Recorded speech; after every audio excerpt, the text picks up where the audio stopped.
নতুন একটা recipe test করছি আজকে। ভিডিওটা আপনাদের সাথে শর্টলি শেয়ার করতেছি।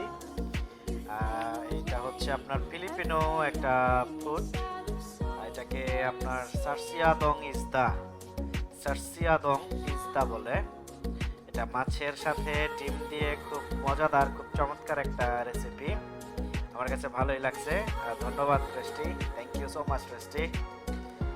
আর if you are Filipino or Filipina and watching my this short video, I hope you will do comment and hit the like button because this is a favorite food in Philippines also. I hope you guys are enjoy. Thank you so much for watching this video. ভালো থাকেন, সুস্থ থাকেন, সবার জন্য বরাবরের মতো শুভকামনা।